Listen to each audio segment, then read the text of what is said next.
Welcome to my channel. This video is for a Dollar Tree DIY Easter sign. If you haven't done so, please subscribe and tap the bell for notifications on my uploads and live streams. These signs look like they're etched, so you have to be careful painting them. You don't want to cover that up. So I'm going to do one good coat of this white craft paint. I'm painting the entire top and the sides.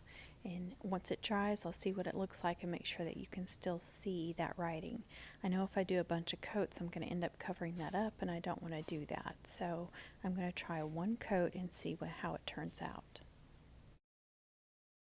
You want to be sure and cover that really well and blend it in. That's why I like using these sponge brushes, because they will blend very well and they won't leave streaks.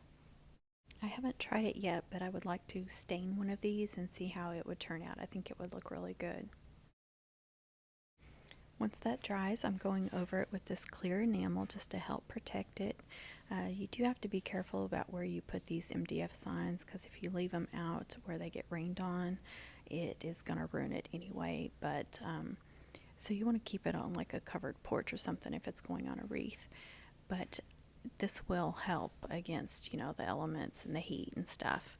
Now here's what it looks like next to one that's unfinished, so you can tell the difference. It still has that kind of wood look to it. It's just kind of whitewashed. So I was really pleased with how it turned out. I hope this inspires you to do your own DIY sign. Thanks for watching, everyone.